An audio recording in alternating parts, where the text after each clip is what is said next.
Là, nous allons parler du cinéma, mais en Europe. Avec nos traditionnels correspondants, on va retrouver Valérie Le Rouge. Vous allez voir, l'Union européenne agit beaucoup en faveur du cinéma. Et Valérie, pour y voir un petit peu plus clair, dans quel pays, par exemple, est-on le plus cinéphile et quel est le pays qui produit le plus de films? Bonjour. Bonjour William, bonjour à tous. Ce n'est peut-être pas un hasard si le festival de cinéma le plus influent, le plus médiatique est en France et à Cannes. C'est parce que la France est le pays le plus cinéphile de l'Union européenne. Alors ça se voit d'abord dans les chiffres de production sur les 1740 films réalisés l'an passé dans l'Union.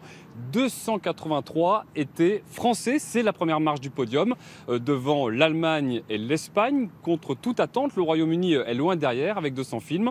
Et en matière de consommation, de fréquentation des salles obscures, là encore, les Français avec les Irlandais sont les plus friands de cinéma.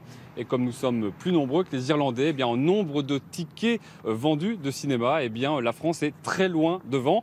Le détail avec Guillaume Mercier et Hervé Verloès. La plus belle année pour les salles de cinéma depuis 12 ans. En 2016, 991 millions de tickets ont été vendus dans toute l'Union européenne. Et c'est de très loin la France qui va le plus au cinéma. Elle enregistre à elle seule plus de 20% des entrées ciné en Europe. Et cela pour plusieurs raisons.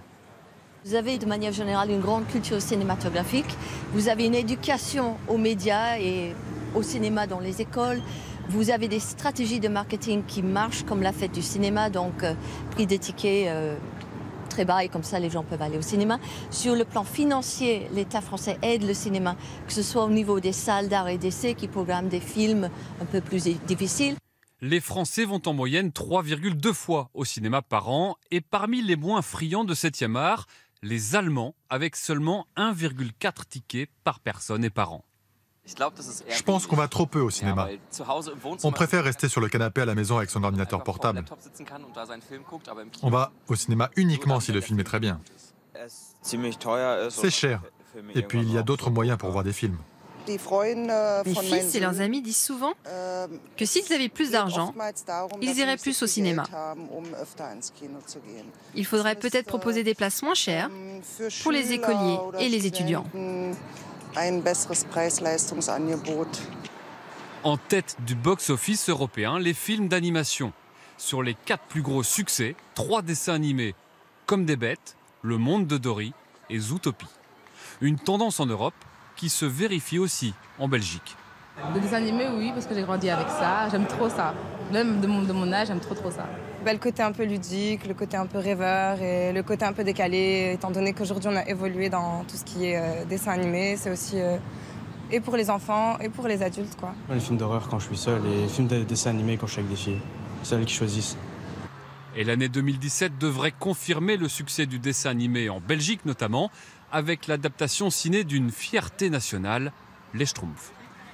Valérie, est-ce que l'Union européenne aide le cinéma? Et si oui, c'est ce que je pense, comment fait-elle? Oui, cela fait 25 ans maintenant que l'Union européenne a mis en place le programme Média Europe Créative qui finance le cinéma. Alors d'abord en amont des films avec le cofinancement de repérage, de casting ou de l'aide à l'écriture et en aval des films avec des aides à la distribution de ces films et des aides directes également aux salles de cinéma ou aux festivals. 110 millions d'euros l'an passé ont été distribués, notamment à des grands films. 7 d'entre eux concourent cette année à la Palme d'Or au Festival de Cannes. C'est le cas par exemple de Rodin de Jacques Doyon ou encore de Happy End de Michael Haneke. Merci beaucoup Valérie, à bientôt.